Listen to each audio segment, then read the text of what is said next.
एक बार फिर आपको खुश आमदीद कहते हैं। इस्लामाबाद स्टूडियो से ज्वाइन किया है हमें सीनियर एंकर आसमा चौधरी साहब ने भी बहुत शुक्रिया आसमा कि आप तशरीफ लेकर आई यहाँ पे।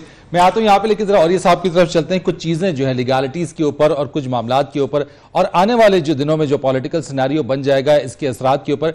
और ये साहब इसको आप किस तरह से देख रहे हैं? दो चीज़ें तो बड़ी तय हो गई हैं जो हमने आपसे बात की थी कि अल्टीमेटली का डिस्क्वालिफिकेशन के हवाले से भी और मामला ट्रायल की कोर्ट की तरफ जाने के हवाले से भी। एक ये भी बात क्वाइन हुई है यहाँ पे कि अल्टीमेटली इस वक्त जो चंद एमएनएज हैं मुस्लिम लीग नून के, वो भी इस बात को देख रहे हैं कि हवा का रुख किस जानिब जाएगा और उसके बाद वो कोई फैसला कर लेंगे। तो क्या आप समझते हैं कि ऐसी कोई चीज या टूट फूट का शिकार होने जा रही है मुस्लिम लीग नून?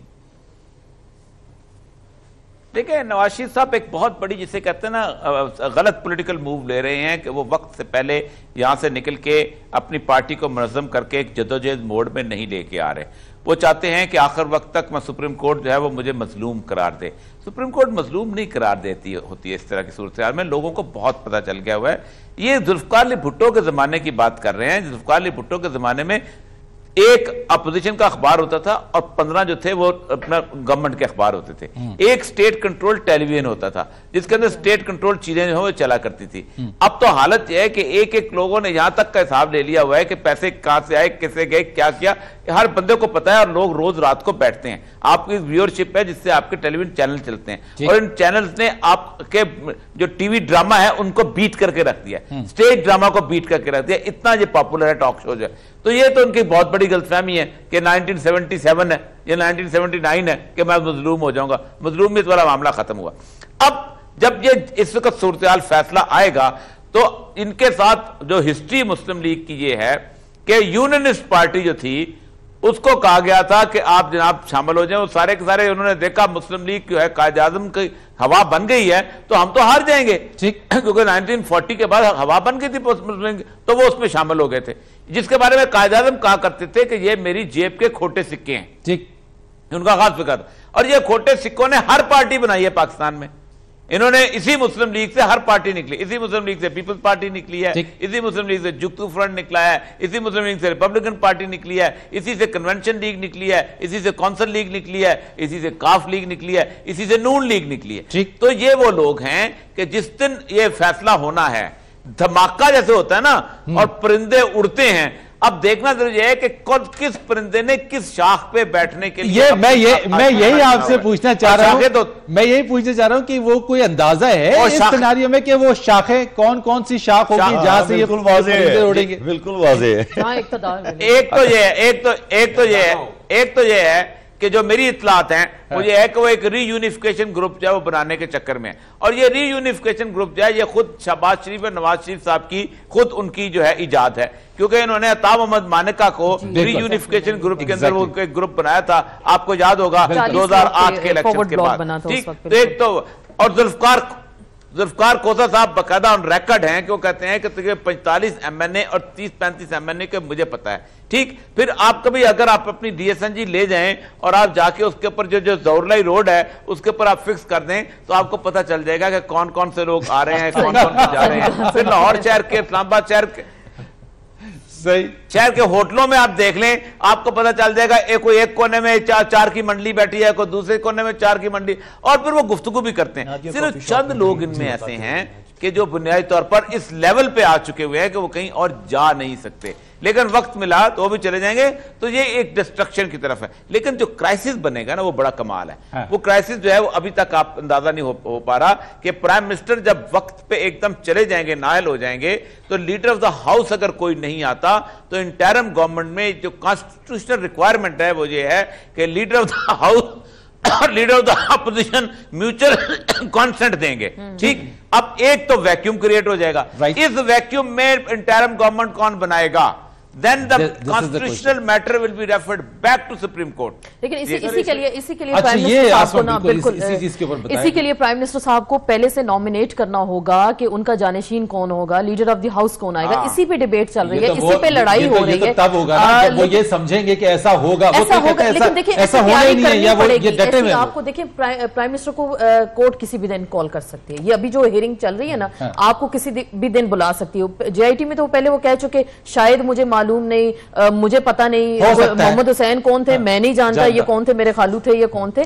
तो वो तो बहुत सारी चीजें उन्होंने शायद इफ एंड बट्स पे लगा दी, लेकिन यहाँ अगर कोर्ट उनको कॉल करती है और फिर डायरेक्ट जजेस उनसे सवाल करते हैं, ना उन पे कोई दबाव होगा, ना किसी स्ट्रेस में होंगे, ना किसी टेंशन में होंगे, क्योंकि जजेस आज भी इन्होंने कहा ना कि कॉल कर सकती है। बिल्कुल, इसमें अपनी ली हुई है ऑपोजिशन ने, जो कैन है वो क्ला के, उन्होंने यही कहा है कि प्राइम मिनिस्टर को भी आप कॉल करें, आप उनको भी बुलाएं। अगर देखिए कोर्ट ये देखेगी JIT में प्राइम मिनिस्टर साहब ने सवालों के जवाब नहीं दिए, मलकियत साबित नहीं होती, असासों के बारे में कुछ नहीं बताया जाता, तो एक दिन तो आएगा उनको वो कॉल करेंगे कि आप आए कोर्ट के सामने खड़े हो। लेकिन इन हाउस उनको अपना होमवर्क करना चाहिए कि उनके बाद प्राइम मिनिस्टर कौन बनेगा। एकदम जैसे और ये सब कह रहे हैं ना, वैक्यूम क्रिएट हो जाएगा, ABCDZ, किसी में से आपने किसी को एक को जरूर सिलेक्ट करना है। और यहीं पे वो डिफरेंसेस हैं जो चौधरी निसार साहब मियां साहब के साथ अलग हुए हैं, क्योंकि उन्होंने कहा कि पार्टी के अंदर से अगर खानदान से अगर कोई आएगा तो वो उसको सपोर्ट नहीं करेंगे। फिर उन्होंने साथ में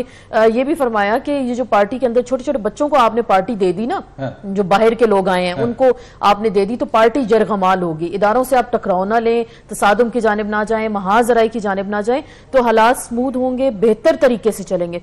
लेकिन वो उस चीज को उन्होंने शायद नहीं देखा, तो हालात उनके सामने है। मैं अहमद से ये चीज लेना चाहता हूं कि एक तो नंबर 1 ये कि जो औरिया साहब ने जिस चीज के पॉइंट आउट किया और आपने भी कहा कि क्राइसिस हो जाएगा, वजीर आजम साहब अगर ये समझते हैं, जो पहले स्टेटमेंट्स आए दो टोक अल्फाज में, मैं मुस्ताफी नहीं हूंगा, मैं नहीं जाऊंगा, मैं लड़ूंगा, चीजें होंगी, एक तो ये हो गया। दूसरी बात चौधरी निसार के हवाले से जिस तरह से उन्होंने कहा कि जनाब वो बिल्कुल इस तरीके से इन्वॉल्व अब नहीं हो रहे, तो ये तो बड़े सीरियस चीजें क्रिएट होती जा रही है। बिल्कुल फरीद, एक चीज ना बड़ी इंटरेस्टिंग जब डिस्कशन हुई, अभी जो आसमा ने बात की और औरिया साहब ने, वजीर आजम नवाज शरीफ साहब के बारे में हम जब बात कर रहे हैं, और वो जो लीगल गलतियां जिसको हम मिस्टेक्स कह रहे हैं, हो सकता है वो गलतियां नहीं है, हो सकता है वो डिलिबरेट है। नवाज शरीफ साहब को अंडर एस्टिमेट ना करें। देखिए, वजीर आजम नवाज शरीफ साहब ये वाहिद सियासतदान है पाकिस्तान का, मैं एक डेविल्स एडवोकेट प्ले कर रहा हूं, ये वाहिद सियासतदान है पाकिस्तान का जो 3 मरतबा इस निजाम में, हमारा बड़ा मुश्किल सियासी निजाम है, और इसमें एक दफा नहीं 3 दफा, थर्ड टाइम एक। नंबर 2, ये वो सियासतदान है आपका वाहिद जो सारी नर्सरियों से गुजरा है, तमाम नर्सरियां, पिंडी की भी, लाहौर की भी, छांगा मांगा की भी, सारी सब गवर्नमेंट की भी, सबकी। तो ये बड़ा एक्सपीरियंस। फिर ये वो वजीर आजम है जिसने एक पाकिस्तान की बानी सियासी जमात को लेके इसमें नून डाल दिया, एक अपने आप से, यानी he is a very clever. अच्छा, अब क्लेवर जो है, अब क्लेवर ज़ाहिर है क्लेवर लोग भी गलतियां करते हैं।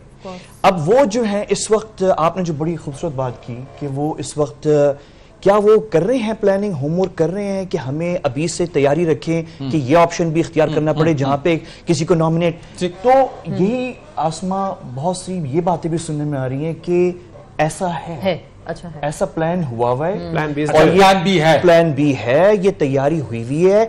सिर्फ वजीर आजम नवाज शरीफ साहब का मसला जो आपने भी उसकी तरफ इशारा कर दिया, वो ये है सिर्फ इतना कि जो अपनी नून लीग पार्टी है, बाकी सबको ऑन बोर्ड कैसे लिया, इन्होंने प्लान तैयार किया। ये जो नून लीग है, ये इफेक्ट। मैं एक चीज इसमें ऐड करना चाहूंगी, इसी हवाले से प्राइम मिनिस्टर साहब ने जाती तौर पर सबसे 1 बाय 1 वो उन्होंने मिलना शुरू कर दिया, और साथ में खजाने का मुंह भी खोल दिया गया सेक्रेटेरिएट में। वहां पे जो लोगों के फंड्स फंसे हुए थे अपने कहा गया जल्द से जल्द जिसको जितना फंड चाहिए जाएं, अपने इलाकों में पैसा लगाएं, इलेक्शंस की तैयारी करें, एमएनए नाराज ना हो किसी भी तरह से। लेकिन बहुत सारे एमएनए इनके, जैसे कि अभी चेमोगोइयां हो रही हैं कि होटल्स में बैठे हैं, रेस्टोरेंट्स में बैठे हैं, बहुत सारे मरी में बैठे हैं। और ये साहब एक चीज कहना चाहिए, मैं आपकी तरफ भी आता हूं, तारिक साहब और कामरान साहब, और जी और ये सब कुछ कहना चाह रहे हैं आप इसमें। देखिए, पहली बात तो यह है कि उनके साहब ने बड़ी बात की, 3 दफा प्राइम मिनिस्टर रहे हैं, लेकिन बुनियादी तौर पर उन्होंने एक इन द बिगिनिंग तो वो जिसे फॉर्मेटिव ईयर्स की सूरत हाल थी उस वक्त, तो वो एक जिसे कहते हैं ना डार्लिंग थे। और डार्लिंग किससे कहते हैं? तमाम लोगों के।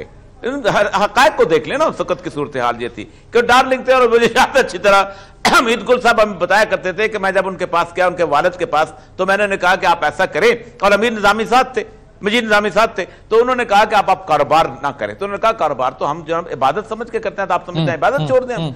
तो अमीद गुल साहब कहते हैं कि हमने गलत। अच्छा, सेकंड टाइम जब वो आए तो वो एक आपके पास और कोई चीज मौजूद नहीं थी, बेनजीर वो चल रहे थे। थर्ड टाइम जब प्राइम मिनिस्टर जब वो बने हैं, तो उसके अंदर उनका जो पंजाब के अंदर जो रोल था उसके अंदर कोई और तीसरी सूरत बन नहीं पा रही थी और एक इमेच्योर पार्टी उनके सामने थी, that was Imran Khan party, जिसका यूथ जो था वो 11 बजे वोट डाल के सो गया हुआ था और उनको पता नहीं था। मैं करीबन 6 दफा रिटर्निंग ऑफिसर रहा हूं and I know the system, वो सिस्टम को जानते हैं। लेकिन बाद दफा होता यह है कि सिस्टम आपको डिफीट कर रहा होता है। जितने लोग उन्होंने इलेक्टेबल जमा किए हुए हैं, ये इलेक्टेबल जो है उनको पता है कि इस हाउस ऑफ शरीफ के बाद उनको यूनिफाइंग फैक्टर कोई नहीं रहेगा। जब तक वो हैं तो यूनिफाइंग फैक्टर है, जब तक वो नहीं है तो यूनिफाइंग फैक्टर खौफ से लोग आमतरीन चीज है। आमतरीन चीज जो है कि कोई आप इनके एमएनए से मिलने सिवाय चंद लोगों को मिलते होंगे आप, लेकिन अगर आप इनके, क्योंकि मैंने इस 10 साल पंजाब गवर्नमेंट में सर्व किया है, ये वो लोग हैं कि जिनके लिए नवाज शरीफ और शहबाज शरीफ जो है वो एक अनएक्सेसिबल चीज था। वो तकीर शाह के कमरे में बैठे रहते थे, 15-15 दिन बैठे रहते थे उनको सेक्रेटरी को कहते थे हमारी अर्जदाश्त पहुंचा दो। फिर एक दोस्तमत खोसा को बनाया गया था जब मैं यहां आया था पंजाब में, और उसको ये रियलाइज करवाने के लिए कि कभी सोचना भी ना तुम प्राइम मिनिस्टरशिप या चीफ मिनिस्टरशिप के लिए, ये तो तुमने 15 दिन के लिए खराब दी थी, उसको इस तरह आउट किया पॉलिटिक्स से, पूरे खानदान को आप सोचिए। तो ये बहुत सारी ग्रीवियंसेस हैं और ये परिंदे जो हैं ये बार बार उड़ते रहे हैं, बैठते रहे हैं, सब कुछ होता रहा है। लेकिन एक होप मौजूद थी कि 10 साल बाद नवाज शरीफ वापस आ जाएंगे। हां, अगर नवाज शरीफ साहब आज भी किसी जद्दा, किसी कतर, किसी दुबई में ईदी अमीन की तरह अपना रिफ्यूज ढूंढ लेंगे तो फिर शायद कोई एक होप चले, लेकिन अब शायद वो होप भी नहीं चलती, क्योंकि उसके बाद हुआ क्या है कि जावेद हाशमी जो है वो बेचारा अपनी जो मार जिसने खाई वो वहां पर बैठा रहा, और लीडर ऑफ अपोजिशन जब तक बाहर थे कोई और था, जब तक यहां आ गए तो उन्होंने कहा अच्छा इसके अंदर क्वालिटीज हैं, इसको आउट कर दो। यहां पर वो लोग आ गए कि जो उनके क्रोनी मुशर्रफ के थे। ये बड़ी बड़ी दुख भरी दास्तान है जो हमें रोज वो सुनाते हैं और वो इंतजार कर रहे हैं ऐसे फसली बटेरे को, और ये सब आप भी बेहतर जानते हैं, इन्होंने फैसला किया था किसी ऐसे फसली बटेरे को नहीं लेंगे जो जब हम एग्जाइल में थे और वो क्यू लीग का हिस्सा थे, लेकिन उन्होंने आते ही अपनी स्ट्रेटेजी चेंज की। ये जो अता माने का ग्रुप था, आपको याद होगा 2008 में जब इक्तदार संभाला था, वुकला मुहिम चली थी, 40 के करीब इन्होंने एमपीएस को वो ले आए थे अपनी पार्टी के अंदर। जी जी, मैं आपको अर्ज करूं, अता मानिका साहब जब यहां पर आए थे तो सबसे पहली बात यह थी कि उन्होंने उनको फाइनेंस सेक्रेटरी को मेरे सामने बुलाया, कहा कि मानिका साहब जो हैं ये इनको जरा बाहर तो भेजें, अपना इन्होंने इलाज कराना, पता नहीं क्या इलाज था, कुछ स्किन का था, और एक गवर्नमेंट ने बड़े पैसे दिए थे, और वो पूरे का पूरा ग्रुप था कि जिसने पंजाब के अंदर इनकी एक मेजोरिटी स्टैब्लिश की थी। लेकिन आप अता मानिका से आज मिलकर देख ले, आपके सामने वो खुल के बोलते नहीं है। उसकी वजह यह है कि उनको कहीं अभी तक खौफ है, अभी तक खौफ है कहीं कुछ नवाज शरीफ के अंदर कुछ चमत्कार ना दिखा दे, क्योंकि अभी तक एक उन्होंने कैफियत क्रिएट की हुई है कि पाकिस्तान की अदलिया हो, पाकिस्तान की इंतजामिया हो, पाकिस्तान की ISI या एस्टेब्लिशमेंट हो, उनका मैं डार्लिंग हूं और मेरे खिलाफ फैसला नहीं हो सकता, मैं आखिरी जरूरत हूं उनकी। ये कैफियत जिस दिन टूटी, एक बंदा साथ नहीं रहेगा। ठीक है, मैं कामरान साहब की तरफ आता हूं। ये जो डार्लिंग वाली कैफियत है, मैं आपसे और तारिक साहब से भी दूंगा कि क्या यही वो सोच है जो औरिया साहब बता रहे हैं कि जनाब मुझे तो कुछ नहीं हो सकता, और यही इंप्रेशन पाया जाता है। पीपल्स पार्टी भी यही कहती है बाकी कि जनाब नून लीग के ऊपर जब भी बात आती है तो फिर जजेस और अदलिया जो है वो हमेशा इसके लिए डार्लिंग होना भी जरूरी नहीं है, इसके लिए आप उनके अपोनेंट भी बन सकते हैं। देखिए, जो जिस किस्म के एस्टैब्लिशमेंट से नवाज शरीफ साहब के ताल्लुकात रहे हैं, खासतौर पे हम कह सकते हैं रावलपिंडी वालों से, अहले रावलपिंडी से जो ताल्लुकात रहे हैं, बुनियादी तौर पर आज चौधरी निसार अली खान की नाराजगी की वजह में से एक वजह जो है वो ये भी हो सकती है, नंबर 1। दूसरी बात यह कि ये परिंदे उड़ने वाली वो बात बिल्कुल बजाय राब्ते हो रहे हैं। नादिया कॉफी शॉप का इन्होंने जिक्र किया, बिल्कुल सब कुछ मुलाकातें हैं, और वहां तो वो तो एक पब्लिक प्लेस है, वो तो एक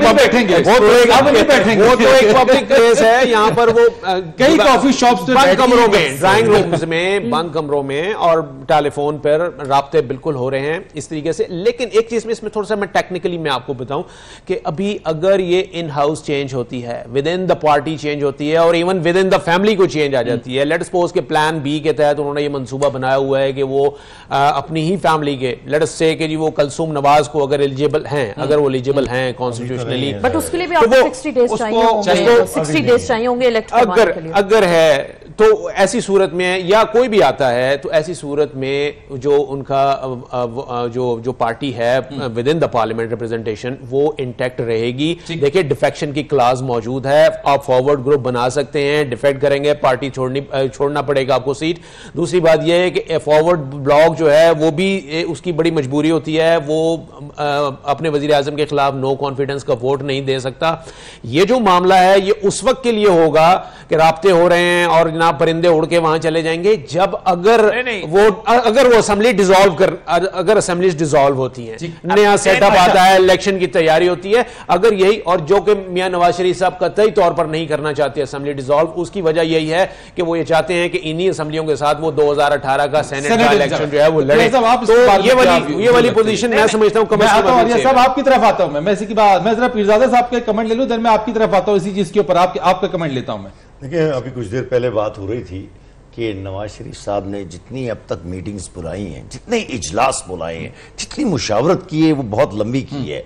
उसके अंदर सिर्फ ये मसला जाहिर है कि नहीं रहा होगा, सिर्फ यही कि जनाब मौजूदा जीआईटी से कैसे लड़ा जाए, सुप्रीम कोर्ट से कैसे लड़ा जाए। प्लान बीज होंगे 100% उन्हें ये मालूम है मेरे नजदीक कि उनके दिन खत्म हो चुके हैं। ठीक, एक मिनट, और ये हो नहीं सकता कि इतनी बड़ी अक्सरियत वाली पार्टी अपने इक़्तिदार को खत्म कर ले, खुदकुशी कर ले, और आने वाले दिनों में जब मुकदमात चलेंगे तो उस दौरान में एक मुखालिफ हुकूमत यहां पर बैठ जाए और उसके नतीजे में तो जो इनका रहासा होगा वो भी सत्यानाश हो जाए। तो मियां नवाज शरीफ इतना बेवकूफ, मैं मुत्तफिक हूं अहमद कुरैशी से कि यकीनन कोई लीडर इन्होंने अपना चुना हुआ है, वो कोई भी हो सकता है, उनका फैसला इन्होंने करना है, लेकिन एकदम कुलसूम नहीं आ सकती, आईनी और कानूनी तौर पर मुमकिन नहीं है।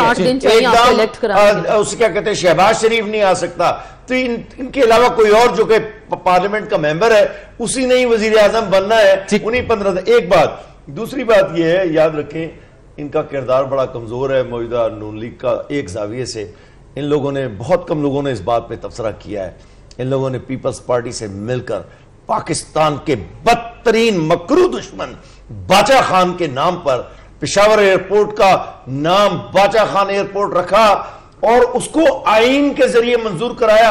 और यह बात उस तक नहीं हो सकती थी जब तक मियां नवाज शरीफ ये हरकत ना करता। ये कायदे-ए-आज़म का जानशीन ये नहीं कर सकता था, ये बाचा खान का परस्तार ही कर सकता था। और उस एतबार से नवाज शरीफ ने नून लीग क्या पूरी कायदे-ए-आज़म लीग जिस नाम से भी मुस्लिम लीगें जिंदा रही हैं, सबका मुंह काला। चले, मैं जरा, और ये साहब इसी चीज के ऊपर जो आप कहना चाह रहे थे कि इस चीज के अल्टीमेटली कौन हो सकता है वैसे, अगर जो कुलसूम साहिबा की बात आई है, जो आईनी और कानूनी पहलू भी इसके अंदर बड़े हिंड्रेंसेस पैदा हो जाएंगे, अगर ये प्लान भी है, हर चीज है, तो मियां नवाज शरीफ कौन सा ऐसा नाम होगा जिसके ऊपर वो इत्तेफाक करेंगे या मान लेंगे, जिससे उनकी नून लीग भी इंटैक्ट रहेगी और जो उनकी एक डायनेस्टी है वो भी रहेगी और उसके अंदर दरारें नहीं पड़ेंगी? देखें, पहली बात तो यह है कि नवाज शरीफ साहब को खुद पता है और ये इनके लिए ओपन सीक्रेट मुकम्मल तौर पे हो चुका हुआ है कि कौन कौन शख्स है कि जिसने उनके खिलाफ डॉक्यूमेंट्स में है जीआईटी को प्रोवाइड किए। अगर आप जरा सा भी एडमिनिस्ट्रेशन के साथ ताल्लुक रखते हो, अगर आपको मालूम हो तो उनको अंदाजा है कि डिच करने वाले मौजूद हैं। अब इस वक्त उनके लिए एक बंदा सिलेक्ट करना बहुत मुश्किल हुआ है, क्योंकि उनको पूरा का पूरा अंदाजा है कि वो कुछ भी कर सकते हैं। और दूसरी बात, आपको एक और बात बताऊं कि आप यहां पर vote of the no confidence देने की बात नहीं होती, एब्सटेनमेंट बहुत बड़ी चीज होती है। अगर आप एब्सटेन कर गए और आपने 51% हाउस का जो आपने मेजॉरिटी किसी ने नहीं ले सकी तो हाउस ऑटोमेटिकली डिसॉल्व हो जाता है। लेकिन सबसे बड़ी बात यह कि 3 असेंबलियां साथ हैं। अब बलूचिस्तान की असेंबली के मैं हाल आपको बताऊं, एक भी बंदा नून लीग का नहीं था, वो सारे काफ लीग के जीते हुए लोग हैं। वो तो लोगों ने कहा चलो तो इस पार्टी में शामिल कर देते हैं। ये सारे के सारे लोग जो हैं, मैं उनको एक एक को जानता हूं, वो तो एक झंडी हिलनी है और झंडी के साथ उन्होंने घूम जाना है। कोई एक मुझे बताइए तो जो कभी भी मुस्लिम लीग नून का, ये कभी पीपल पार्टी में होते हैं, कभी काफ लीग में होते हैं, कभी कोई पार्टी एफिलिएशन बलोचिस्तान में किसी की नहीं है। ठीक है, सिंध में पीपल्स पार्टी बैठी हुई है, केपीके में वो बैठे हुए हैं अपना वो जो है इमरान खान वाले, और पंजाब के अंदर तो डिफेक्शन आप सोच नहीं सकते कि बबल बना हुआ है जो कि ब्रस्ट हो जाना है। एटलीस्ट सेंट्रल पंजाब के कुछ हिस्से को छोड़ के आप किसी भी तरफ चले जाएं, लोग जो है वो भरे हुए बैठे हुए हैं, क्योंकि एक अरसा तक तो आपने 3 वजीरों के साथ आपने हुकूमतें, ठीक है, एसएचओ से लेके हर एक का अख्तियार आपने, तो ये एक सिचुएशन है जो उनको खुद समझ आ रही है, इसलिए वो मैक्सिमम टाइम गेन करना चाहते हैं।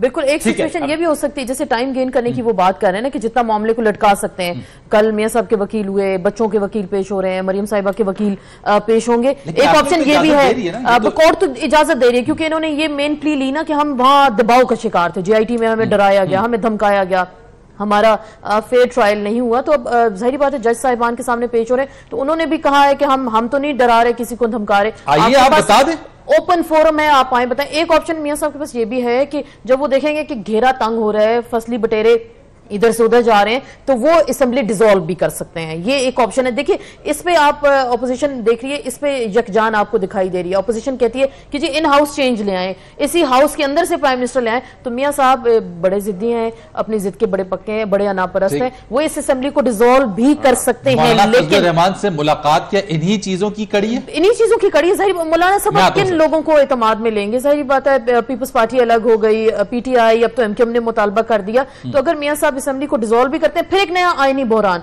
वो चैलेंज भी हो सकता है कि देखें इनकी मेलाफाइडी में इंटेंशन थी कि इन्होंने इस तरह से जानबूझ के, जब वो फंस रहे थे, लोग इधर उधर उड़ रहे थे और उन्होंने जानबूझ के ऐसे किया, वो भी चैलेंज हो जाएगा। हो सकता है उस पे स्टे हो जाए। अगले आने वाले इतने बहरान के दिखाई दे रहे हैं, ये गंभीर मसाइल, हम इसी तरह बैठे ट्रांसमिशन करते रहेंगे। क्राइसिस एंड देन क्राइसिस, अब ये एक ऐसा एलिमेंट क्रिएट हो गया है कि हम क्राइसिस, फिर एक क्राइसिस में फंसते चले जाएंगे। देखिए, इसमें फरीद कोई शक नहीं है कि पाकिस्तानी पॉलिटिक्स जो है वो इम्प्लोजन की तरफ, धमाके की तरफ जा रही है। और जो हमारा सियासी निज़ाम है जो इस वक्त मौजूद है, ये आप ज़हन में रखें, इसको 30 साल लगे हैं, 30 साल, ऑलमोस्ट 40 ईयर्स। 1985 से 1985 में ये बना था ये सियासी निज़ाम, जब जनरल ज़ियाउल हक ने नॉन पार्टी बेसिस पे इंतखाबात करवाए थे, और जो नेजर साहब, और उसके बाद ये। और आप ये नोट करें कि इस वक्त आपके जितने भी बड़े अहम फेसेस हैं पाकिस्तानी सियासत के, वो 1985 असेंबली की पैदावार हैं। तो ये अभी जो आपका पॉलिटिकल सिस्टम है, जो फेज है पाकिस्तानी सियासत का, ये 85 का चल रहा है। जो इस वक्त हो रहा है ना, अभी इशारतन जो बात औरिया साहब ने भी की और बाकी सब हम, कि ये जो नवाज शरीफ साहब की भी जो हम ट्रायल की, हम तो लगे हुए पनामा में, आप ये देखेंगे ये एक तरह से ये ट्रायल हो रहा है उस सियासी निजाम का, और ये पूरा निजाम वो 85 से जो बना था वो हिलने जा रहा है। और ये कोई छोटी बात नहीं है फरीद, ये मतलब जैसे भी हम बात हो रही है कि अगर हिलने जा रहा है, अगर ये नवाज शरीफ साहब जाते, प्लेसमेंट है, अगर निजाम के साथ कुछ और, इसकी जगह पे कुछ और, कोई सेटअप, कोई चीज नहीं है ना, नहीं है। अभी आपके सामने ऑल्टरनेट नहीं है। अगर आप कोई वजीर आजम लेकर भी आते हैं, नवाज शरीफ साहब डिसॉल्व भी कर लेते हैं असेंबली, तो इतनी बेयकीनी है, इतनी जो है वो अनप्रिडिक्टेबल सिचुएशन है कि मैं फारूक हैदर साहब जो है, आज मुजफ्फराबाद में इजलास हो रहा है यौम इल्हाक पाकिस्तान कश्मीर के हवाले से, तो वहां पे फारूक हैदर साहब ने जो है, जो कि प्राइम मिनिस्टर हैं जेके के, उन्होंने बीच में पाकिस्तानी सियासत घुसेड़ दी। उन्होंने ये जुमला डाल दिया कि ये मुल्क जो है गैर मुस्तहकम हो सकता है। उन्होंने तो खैर अपनी पार्टी, अपनी नून लीग, अपनी उसको डिफेंस में कहा है, लेकिन ये बात सही है, ये बात उनकी सही है। आपके पास देखें, आपके, मैं तो एक बात कहता हूं, आप एग्री करें इस बात से कि मुल्क गैर मुस्तहकम होने जा रहा है। जैसे जनरल को बनने में कौम का सरमाया होता है, वक्त लगता है जनरल को बनने में। एक जनरल को आप जब पला उसको ग्रूम करके लेकर आते हैं, इसी तरह एक सियासतदान को भी ग्रूम करने में, मुल्क को संभालने के लिए वक्त लगता है, टेक्स टाइम। शायद इन्होंने नहीं अभी तक सीखा। देखें 85 से आप बात करें, इक्तदार में हैं किसी ना किसी तरह से, अभी तक इन्होंने सबक नहीं सीखा ना। ये हमारी पॉलिटिक्स है, बस ऐसे ही चलता रहेगा। सबक ये कुछ और है, इनके सबक अनोखे। और ये सब फरमाइएगा जी, आप भी इसे समझते हैं कि हम गैर मुस्तहकम, यानी जो मुल्क है एक अनस्टेबिलिटी की तरफ जा रहा है या पेश की जा रही है।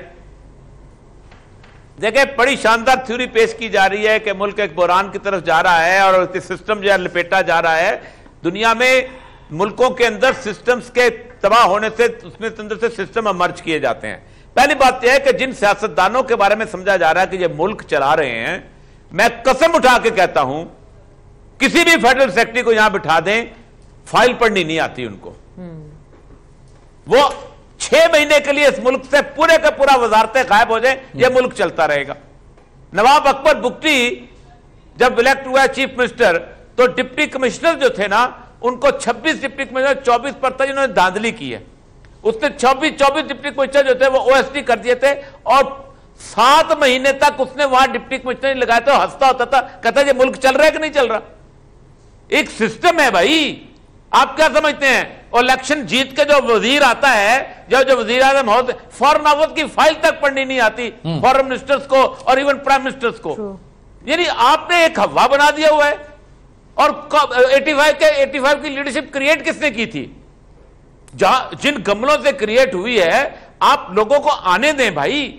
आप मुझे बताएं, आप लोगों के पास बैड चॉइस रखते हैं तो लोग बैड चॉइस चुनते हैं। ठीक है, जिस वक्त ये पॉलिटिशियंस गायब हो जाएंगे, आम आदमी आएगा। अब जो नए नए लड़के आएंगे तो लेके आएंगे।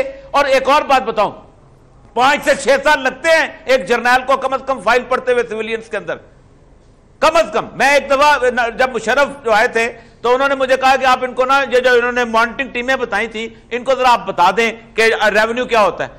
वो कोर कमांडर साहब होते थे, कहना जी 2 घंटे आपको मिलेंगे। मैंने रेवेन्यू का सारा बताया, तो उसके बाद कहता है let's have a cup of T. मैंने कहा अच्छा ठीक है, मैं चला गया। कहने आपने इनको पटवारी की सारी चालाकियां बता दी। मैंने कहा 20 साल मुझे नौकरी में हो गया, मुझे समझ नहीं आई, मैं 2 घंटे में बताऊंगा इनको। यार आपका सिस्टम 1773 से स्टैब्लिश होकर आया हुआ है। एक एक कागज, एक एक फाइल बिल्टअप होती है। ये तो मोरे हैं, ये मीनार के ऊपर छोटा सी टोपी है, ये उतर जाए तो ठीक हो जाएगी। ठीक है, एक क्लीन लोग आएंगे लोगों के अंदर। चले सर, मैं खौफ बनाया हुआ है, मुल्क डिस्टेबलाइज हो जाए, कैसे हो जाए? ठीक है सर, मैं इसी चीज की बात साहब, इस चीज के ऊपर आप भी समझते हैं कि अल्टीमेटली कहीं ना कहीं जो चेंज आ रहा है, जो हम बात मुख्तलिफ कर रहे हैं कि जो एहतसाब या चीजों की बात हो रही है, यही वो पॉइंट है, और यहां से अब ये नेवर ना रुकने वाला सिलसिला होगा। यानी ये चीज चलती जाएगी। यानी कोई ऐसी चीज नहीं है कि अगर शरीफ फैमिली का एहतसाब हो रहा है तो नहीं होना चाहिए क्योंकि जनाब आज तक नहीं हुआ तो, और इनसे क्यों? असल में हम एकदम भूल गए हैं कि इस वजीर आजम से पहले भी, चंद महीने पहले, 1-1.5 साल पहले, एक और वजीर आजम भी था, जिसे अदालत में छोटी सी सजा सुनाकर फारिग किया गया था। तो वो मिसाल कायम हुई, उसका बार बार जिक्र हुआ है, इस तमाम होता रहेगा, तमाम उसके अंदर होता रहेगा। और इस मिसाल के कायम होने के बाद, जिसमें पूरे का पूरा खानदान शामिल है, फर्क तो पड़ेगा, फर्क पड़ेगा। हाँ, आप ये ना कहिए कि सुप्रीम कोर्ट से लेकर निचली अदालतों तक और सदर पाकिस्तान से लेकर छोटे से क्लर्क तक फर्क पड़ जाएगा, लेकिन ऊपर की सतह पर तब्दीली का अमल शुरू हो जाएगा। और एक बात मैं जरा यहां जिक्र कर दूं कि असेंबली तोड़ने का वक्त बिल्कुल गुजर चुका है। मैं उसका एक जिक्र दलील दे दूं, उसका वक्त था, हर चीज का एक वक्त होता है सियासत। अच्छा, वो अब नहीं तोड़ी जा सकती इस वक्त। अगर आप तोड़ते हैं, कोई भी शख्स सुप्रीम कोर्ट में ले जाए और कहे कि जनाब ये मेलाफाइडी इंटेंशन है, इस वक्त तो जनाब क्या कहते हैं, ये जा रहे थे, ये अपने साथ पूरा निजाम ले जाना चाह रहे हैं, और जमहूरियत को नाकाबिले तलाफी नुकसान पहुंचा रहे हैं, क्योंकि 2018 में तो इलेक्शन होना ही है। ये दूसरी बात, इनका जाती मुफाद भी इसमें नहीं है इस वक्त। इनकी तो मुफाद इसमें है कि कोई इनका छोड़ा हुआ आदमी असेंबली में आर्जी तौर पर परवेज क्या नाम है, गुजर खान वाले जो थे, परवेज अशरफ की तरह उन्हें बनाया जाए। पर वो आने वाले दिनों में तारिक साहब, वो पीपल्स पार्टी थी, पीपल्स पार्टी देखिए ट्रस्ट करती है अपने लोगों पर। यहाँ ट्रस्ट नहीं है, यहाँ तो शहबाज का नाम लिया जाता है तो वो रोड पे खड़े किस पे किया होगा, मैं ये पूछना चाह रहा था। इसका जरा सा जवाब देखिए। ये दुरुस्त है कि हिंदुस्तान में बड़ी लोग बैठ के तारीफें करते हैं, लेकिन वहां 70 वजीर जो है ना, वो बनाए जाते हैं, और वो तमाम सियासी रिश्वत होती है। मुख्तलिफ सूबों में रियासतों के लोगों को खरीदा जाता है। आज तक तो नवाज शरीफ ने वज़रा पर एतबार नहीं किया है, लेकिन अगर इन्होंने अपने हामियों की हुकूमत को किसी शक्ल में भी कायम रखना है तो ये 30, 40, 50 वजीरों की फौज जफर मौज इस आर्जी दौर के लिए करप्शन का एक नया निजाम आप कह रहे हैं कि मैं ये जो बात कर रही हूँ बारहा नाम आया, ट्रस्ट लेवल नहीं है। देखिए कलसूम की बात होती है कि जी उनको वो भी 60 दिन चाहिए, 60 दिन के लिए, और एक दिन भी आप वैक्यूम क्रिएट नहीं कर सकते, आपको लीडर ऑफ द हाउस लेकर आना होगा। हमजा शहबाज का नाम आता है, ठीक है, फैमिली के अंदर एक लड़ाई शुरू हो जाती है कि जी हमजा को आप नहीं दे, बिकॉज अगर किसी को ट्रस्ट करना है तो फैमिली में से सिर्फ अभी हमजा एमएनए और या कैप्टन सफदर साहब हैं, तो दोनों मेरे ख्याल से इनके नजदीक ट्रस्ट के काबिल नहीं है कि उनको शामिल किया जाए। बट ये जो सिनेरियो बनेगा ना, मियां साहब करेंगे, लड़ाई करेंगे, लड़ जाओ, लट जाओ, मर जाओ, सिस्टम को लपेट लो, कुछ भी कर जाओ, लेकिन अपनी जात कोशिश करेंगे।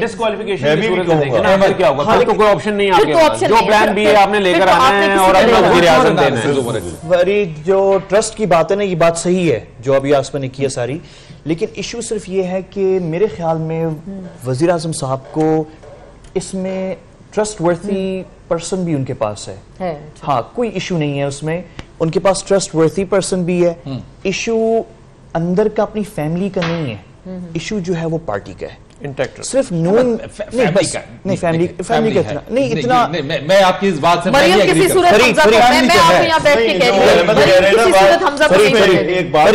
फैमिली का सिर्फ उस वक्त होगा जब हवा का रुख बदलेगा। हवा का रुख, अभी हवा जो है वो एक जगह सेट नहीं हो रही है, वो जब तक वो हवा का रुख फिक्स नहीं होता उस वक्त फिर मुश्किल हो जाएगी नवाज शरीफ साहब के लिए, फिर फैमिली भी संभालना मुश्किल हो जाएगी। लेकिन अभी तक फैमिली संभली हुई है क्योंकि अभी हवा का रुख जो है वो मुतय्यन उसका क्लियर नहीं हुआ है, अभी कहीं पे भी जा सकता है, इसीलिए अभी पार्टी भी इंटैक्ट है। अभी तक सिर्फ बातें हो रही हैं और मुलाकातें हो रही हैं और वो कॉफी शॉप्स हैं, और जैसे कि औरिया साहब ने ज़रूरी रोड का जिक्र किया, वो सब कुछ हो रहा है अभी। लेकिन जब तक हवा का रुख तय्युन नहीं होता उस वक्त तक अभी नवाज शरीफ साहब ने नाम भी रखा हुआ है, फैमिली को भी इंटैक्ट रखा हुआ है, काफी हद तक पार्टी भी कंट्रोल में है। ये चीजें उनके हाथ से निकलेंगी जब हवा का रुख क्लियर हो जाएगा, आएगा तो 3 दिन की बात है जो डेली बेसिस पे हियरिंग हो रही है, और जैसे जजेस खुलकर उनसे पूछ रहे हैं। देखिए आज भी वो फिर यही कह रहे हैं हमें मनी ट्रेल बता दें, असासे बता दें, हमें जराए बता दें, हमें आमदन बता दें,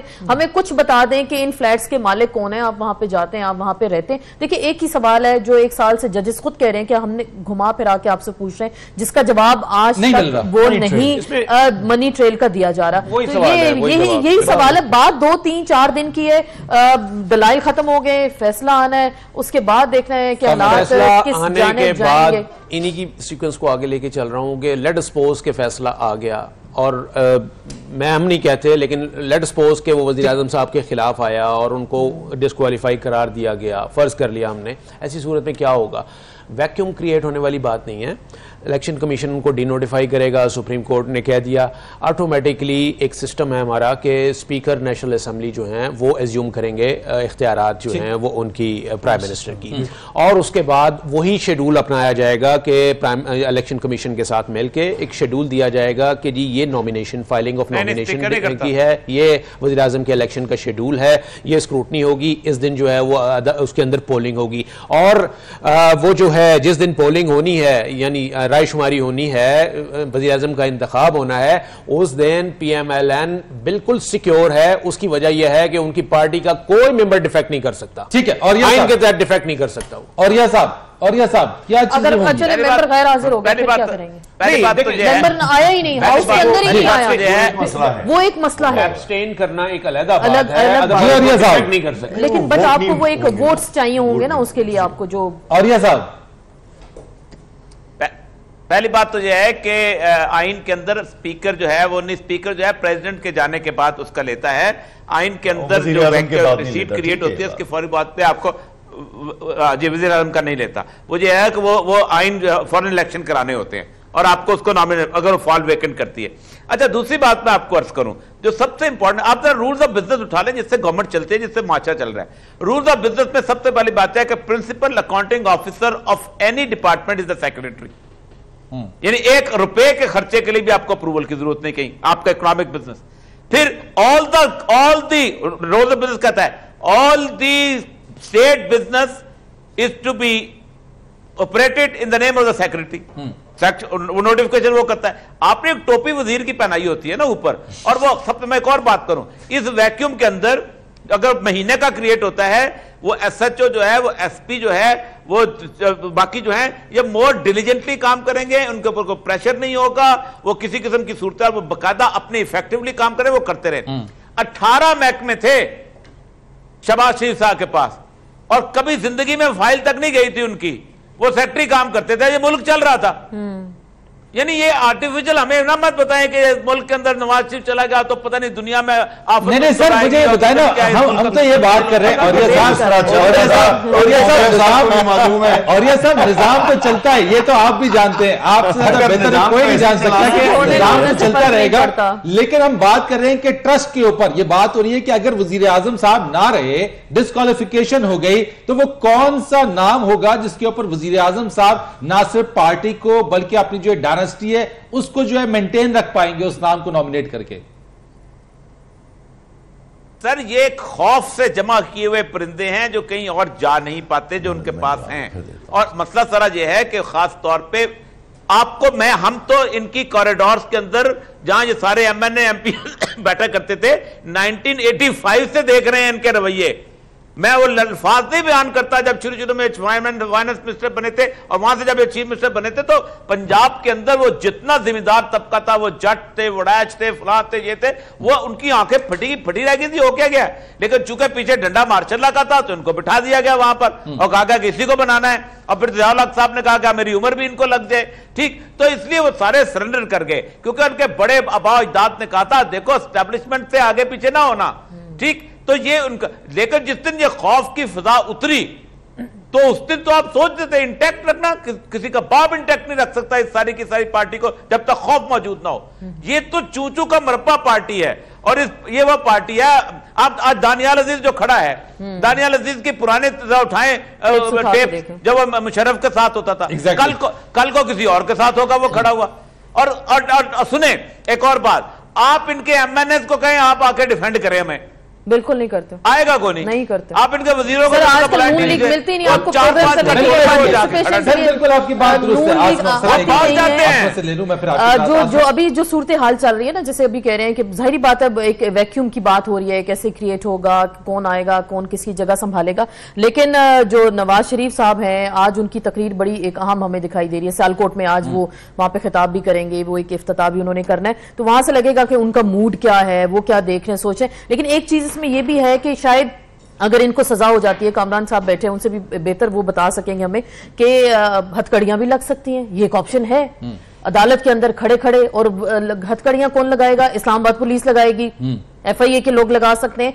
तो ये एक बड़ा एम्बैरेसिंग सिचुएशन है, इसलिए चौधरी निसार साहब साइड पे हो गए। देखिए ये सारे लोग वजारत दाखिला के मातहत आते हैं, तो प्राइम मिनिस्टर साहब अगर पेश होते हैं, अगर उनको सजा होती, गिलानी साहब को अगर 1 मिनट के अंदर खड़े खड़े उनको 1 मिनट की सजा, till the rising of the court, वो खड़े खड़े उनको सजा मिल जाती है, लंबी सजा होती है, कुछ होता तो गिरफ्तारी हो सकती थी। तो ये ऑप्शन भी है, इसलिए नवाज शरीफ साहब पे ये दबाव पहले से बढ़ रहा है कि इखलाकी तौर पे कि आप रिजाइन कर जाएं, अच्छा, आप घर चले जाएं। अगर ये इखलाकी तौर पे रेजिग्नेशन दे देते आसमा, तो मेरे ख्याल से ये तमाम जिनके ऊपर हम बातें कर रहे हैं कि ये हो सकता है, ये सारी चीजों से अवॉइड कर जाएंगे। तो ये वही लोग हैं, देखिए मशवरा देने वाले, जो तलाल चौधरी हो गए, ये दानियाल अजीज हो गए, ये सामने आके जो डिफेंड करते हैं। असल मुस्लिम लीगी कहाँ है, असल वर्कर्स इनके कहाँ है, वो तो आज हमें दिखाई नहीं देते। 2-4 मिनिस्टर्स से ज्यादा टीवी पे आके वो बोलते ही नहीं है, डिफेंड नहीं करते। पीपल्स पार्टी का चले जैसी भी थी, करप्शन 5 साल हम उनको पीटते रहे कि जी आप करप्ट हैं, आप आते जरूर थे, टॉक शोज में पार्टिसिपेट करते थे, पार्टी को डिफेंड करते जवाब भी देते थे। जवाब यहाँ कोई जवाब नहीं देता। आप फोन करें, कोई कहता है जी हम मरी में, हम क्यों जवाब दें जी, ये पनामा से हम बाहर निकलेंगे,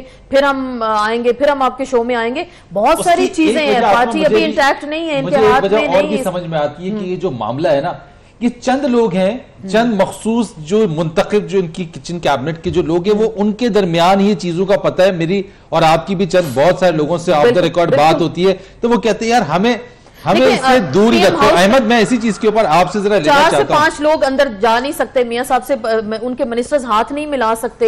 हाउस में जो उनके एमएनएज हैं वो हाउस में कभी कभी वो शर्फ बकते हैं, उस हाउस को आते हैं तो वो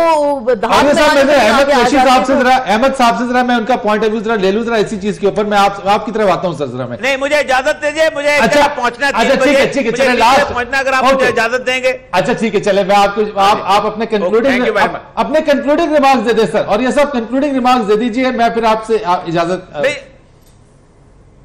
नहीं कंक्लूडिंग का भी 2-3 दिन लगेंगे। ज्यादा चलता रहेगा ये सिस्टम, ये चलता रहेगा इंशाल्लाह। चले जी, बहुत शुक्रिया, थैंक यू, बहुत शुक्रिया आपका साहब, बहुत शुक्रिया। अहमद कुरैशी साहब, इसी चीज के ऊपर जो ये है कि चंद मखसूस हैं, उन्हीं को पता है, बाकी तो हमसे ये भी कहते हैं कि यार हमें दूर रख के हम नहीं बोलेंगे। वो ये भी पूछते हैं हो क्या रहा है। नून लीग के जो बड़े हैं, अच्छे एमएनएज हैं, स्ट्रॉन्ग तगड़े, मैं नाम नहीं लेना चाह रहा, दोस्त हैं, एम्बैरस होंगे, जो ट्विटर पे और फेसबुक पे मौजूद हैं, जो मसाइल पे डिस्कशन करते हैं अपनी हलकों के अंदर लोगों से, वो इस मामले पे चुप हैं और अच्छे तगड़े लोग हैं। यानी हम छोटे एमएनएज की बात नहीं कर रहे, अच्छे तगड़े लोग चुप हैं। इससे ज्यादा आप क्या कहें, अपने दोस्तों को एम्बैरस तो नहीं करना चाहते, लेकिन वो बात सही है सारी कि वाकई यानी कि सब हवा का रुख का इंतजार मेरे सब आप सबसे पूछे, मैं सिर्फ दो लफ्ज़ ये बात है, ये है कि ये जो हम ये बात सही है कि सिचुएशन ऐसी आ गई कि पीएमएलएन के पास अब एमएनएस के पास भी डिफेंड करने के लिए कुछ नहीं है, और एमएनएस तो चलो फिर नहीं होते, वहां पर हमने वकीलों को देखा कि वो वकील के पास कुछ नहीं है, वो भी लाजवाब है, आर्गूमेंट्स कंप्लीट भी कर लिए और कुछ नहीं, डिफेंड भी नहीं कर सके। तो सिचुएशन तो ऐसी है, लेकिन आप पीएमएलएन को अंडर एस्टिमेट ना करें। आज भी इलेक्शन कमीशन के स्टैटिस्टिक्स उठाएं, that is the largest party जिसका वोट बैंक जो है वो सबसे ज्यादा है। दूसरी बात ये नवाज शरीफ साहब ज़ाहिर हेड कर रहे हैं पार्टी को। सेकेंडली, पंजाब से जो स्वीपिंग मेजॉरिटी ले जाएगा वो फेडरल गवर्नमेंट उसी की होगी। और इस वक्त जो है हमें स्टैटिस्टिक्स बताते हैं कि पाकिस्तान मुस्लिम लीग नून के अलावा कोई दूसरी पार्टी इस वक्त इस पोजीशन में नहीं है। कल को एस्टैब्लिशमेंट किसी का निकाह किसी के साथ पढ़ा दे, एक अलग बात है, लेकिन इस वक्त आप उसको अंडर एस्टिमेट। देखिए, बात यह है कि असल वर्कर ना पहले नून लीग के पास था और साथ था, ना आज उनके पास है ना उनके साथ है। असल वर्कर जिसे कहते हैं, पार्टी वर्कर जिसे कहते हैं, जो लोग जाते हैं, जुलूसों में शिरकत करते हैं, जान देने का इरादा जाहिर करते हैं। हाँ, वो गड़ी शाव में वो रहने वाला आदमी जिसका बारिश के बाद घुटना पूरा का पूरा पानी में दफन होता है, लेकिन साडा शरीफ आएगा तो हम उसके साथ जान देंगे, वो जिंदा जरूर है अभी भी। अलबत्ता ये बात मैं कहने के लिए उस पर मैं दोबारा आऊंगा कि मियां नवाज शरीफ का जाना तो 110% ठहर चुका है। एक बात। दूसरे ये कि उन्होंने कोई लीडर अपने लिए चुन लिया है, अगर ये जाते हैं नाअहल होते हैं, मैं अगर का लफ्ज सिर्फ एक फर्ज के लिए फर्जिए के लिए कर रहा हूं, वरना मेरे हिसाब में वो खत्म हो चुके हैं। अगर वो जाते हैं तो यकीनन ये अपनी पार्टी को कुछ अरसे जरूर कायम रखना चाहेंगे। उसमें पार्टी के मुफाद से कहीं ज्यादा इनका अपना वो मुफाद है, क्योंकि जिन मुकदमात से इन्होंने आगे जाके गुजरना है, एक मुखालिफ हुकूमत अगर होगी वो इनको दफना देगी। ठीक, उससे क्या कहते हैं, फिर इनके लिए उठना दोबारा मुमकिन नहीं होगा। इसीलिए अयाज सादिक साहब का भी नाम आ रहा है, जो स्पीकर नेशनल असेंबली है, नवाज शरीफ साहब से उनकी स्पेशल मीटिंग हुई है, वो एक शायद मोतबर नाम होगा नून लीग के नजदीक। इमरान खान को भी टफ टाइम दे सकते हैं, लाहौर से उनका भी है, बट वो उनके कुछ डिफरेंसेस भी चल रहे हैं, जो क्योंकि जाहिर बात है पार्टी के कुछ दिगर लोग हैं वो भी शायद उस पर राजी ना हो, क्योंकि ग्रुप्स बन चुके हैं पार्टी के अंदर। तो अयाज सादिक वो एक नाम है पार्टी के अंदर, और जिस पर सारी पार्टी को ट्रस्ट होगा। लाहौर से हैं, मियां साहब के बड़े करीब हैं, तो उनको लाया जा सकता है। जैसे वो तारिक साहब की बात बड़ी जबरदस्त वो बात करें कि क्योंकि बहुत सारे मसाइल का सामना होगा, बहुत सारे केसेस होंगे, नैब के पास ये जाएंगे रेफरेंसेस, क्योंकि आप तो ये मान चुके हैं ट्रायल कोर्ट में आप भेज दें, नैब के पास जा सकते हैं, केसेस वहां से फॉलो करेंगे। तो फिर इसके लिए हुकूमत में इनका होना जरूरी है। नैब तो देखिए ना डायरेक्टली अंडर आता है हुकूमत के अंडर, हुकूमत उसको देखती है, और हालांकि तो कहते हैं कि आजाद इदारा है, इंडिपेंडेंट इदारा है, इसके लिए इनको हुकूमत अपनी रखनी होगी, क्योंकि इसमें पूरा खानदान डिस्क्वालीफाई होता दिखाई दे रहा है। जी, इसमें एक फिक्रा कह दूं आपके तसलसल में कि इनके जाने के बाद अगर इनकी अपनी हिमायत याफ्ता हुकूमत असेंबली में नहीं रहती है तो आने वाली कोई भी हुकूमत इनके लिए मुशर्रफ की हुकूमत से कम साबित नहीं होगी। अहमद, आप ये कहते हैं कि मौलाना फजलुर रहमान को यही वो चीजें जो मियां नवाज शरीफ फोर्सी कर रहे हैं और उन्होंने सियासी राबतों का टास्क उन्हें दिया है मौलाना साहब को? मुझे सिर्फ इतना पता है फरीद के नवाज शरीफ साहब जो हैं इस वक्त अपनी तमाम तर सियासी स्किल्स जो उन्होंने 35 इयर्स में सीखे हैं इस वक्त वो बरोए कार लेकर आ रहे हैं और इस वक्त जो है वो अपनी तमाम जो मुखालफीन हैं कोशिश कर रहे हैं कि वो एक स्टेप नहीं बल्कि 2 स्टेप आगे जाएं। बहुत मुनासिब होगा इस वक्त फवाद चौधरी साहब हमारे साथ अभी है नहीं, बहुत मुनासिब होगा कि उनको बताया जाए कि आप लोग तो वन ट्रैक वो रखा हुआ है आपने सिर्फ पैनामा केस और सुप्रीम कोर्ट का। आप देखें कि नवाज शरीफ साहब जो हैं वो 2 और 3 स्टेप्स आगे खेल रहे हैं, जरा उस पर भी नजर रखें। आप सिर्फ सुप्रीम कोर्ट पे नजर रखे हुए हैं, पीछे देखें, हाँ, वो उससे भी आगे देख रहे हैं। वो प्लानिंग हो रही है, बहुत सी चीजों की प्लानिंग हो रही है। यही जो अभी आसमा ने बात की है कि या साजिद साहब और या कोई दूसरे लोग, ये भी बात प्लानिंग हो रही है कि हुकूमत रहनी चाहिए, कोई हमारे अपने लोग होने चाहिए। बहुत प्लानिंग हो रही है, ऐसी बात नहीं है। ये खानदान, ये डायनेस्टी जो नवाज शरीफ साहब ने बनाई है, ये इसलिए नहीं बनाई कि वो आसानी से नहीं टूटे, वो जाए हाँ और गायब हो जाए। वो बड़ी काम हो रहे हैं, बड़े लोग हैं इस मुल्क में। ताकत और पैसा सियासत में उसका बड़ा किरदार है और जरूरी नहीं है कि आप वजीर आजम ही रहें तो आप इन्फ्लुएंशियल हैं। आप पीछे बैठ के बहुत, अगर आपके पास पैसा है, किंग मेकर आप बहुत कुछ कर सकते हैं। पैसा और पावर, मैं इस चीज से बिल्कुल मुत्तफिक हूं। लेकिन ये वही नवाज शरीफ है, जहरी बार बार कह रहे हैं कि अंडर एस्टिमेट ना करें। ये वही नवाज शरीफ साहब हैं जब 2007 में ये जब लैंड किए थे तो इनके जो लोग थे वो भाग गए थे, कोई एयरपोर्ट पे रिसीव करने के लिए नहीं था। ये तो आप क्रेडिट दें मोहतरमा बेनजीर भुट्टो को, NRO करके आई, उनके साथ उनके तफैल ये भी तशरीफ ले आए। फिर उनकी एक किस्मत थी कि वो वहां पे उनकी जो शहादत हो गई और फौज से टक्कर थी। लेकिन इस बार लोग कहते थे, हम भी जब मिलते थे लंदन में जाके मियां साहब से, तो हम कहते थे ये मियां साहब बदले हैं, अब ये इक्तदार में आए तो अब ऐसा नहीं करेंगे, ये ऐसा नहीं करेंगे। मैं आपको अपनी जाती राय दे रही हूँ। जो हमारा इंटरेक्शन होता था वहां पर उनके साथ जो बातचीत होती थी तो हम कहते थे मियां साहब बदल गए, मियां साहब एक नया पाकिस्तान बनाएंगे, नए मियां साहब होंगे, फौज से टक्कर नहीं लेंगे, ये सिस्टम को नहीं डीरेल करेंगे, इदारों के साथ महाजराई में नहीं जाएंगे। लेकिन ये वही मियां साहब है, इनके दौर में डॉन लीक्स भी हो जाता है, इनके दौर में पैनामा भी खुल जाता है और अदलिया के साथ ये वैसी चढ़ाई कर रहे हैं। तो ये वो बदले नहीं है, वो बदले नहीं। मेरा ये ख्याल है कि इस सारा केस जो है ना, देखिए जब डेलिब्रेशंस हो रही थी ना इस केस से मुतालिक, जब वो बैठते थे जोमा और आपकी जो किचन कैबिनेट थी उनके दरमियान, जब उसमें हमारे सोर्सेज हमें कंफर्म किया कि जी ये वाली अप्रोच भी शामिल थी कि सुप्रीम कोर्ट पर प्रोएक्टिव अप्रोच करेंगे, जजेस पर एतराज़ करेंगे, GIT का बाइकआउट भी कर सकते हैं। और हम क्यों, मतलब एक प्रोएक्टिव और एग्रेसिव अप्रोच इन्होंने रखनी थी, वो नहीं रखी और अब उसका वक्त गुजर गया। ठीक है, तो ऐसा in few word, last line, 1 word sir. मियां नवाज शरीफ का मुस्तकबिल बतौर सियासतदान तो खत्म हो चुका है, बिल्कुल। अगर किसी को इसमें कोई शुबा है तो उसको सियासत को दोबारा पढ़ने की जरूरत है। बहुत शुक्रिया आपका तारिक गुज़ार साहब, मोहम्मद कामरान साहब बहुत शुक्रिया आपका, Ahmed Qureshi thank you so much, Asma Chaudhry बहुत शुक्रिया आपका। स्पेशल ट्रांसमिशन ही हमारी है, इसमें हमने बहुत सारी चीज़ों को कवर करने की कोशिश की। इंशाल्लाह ताला अपनी ट्रांसमिशन जारी रखेंगे। फरीद रईस को इजाजत दीजिए, अल्लाह हाफ़िज़।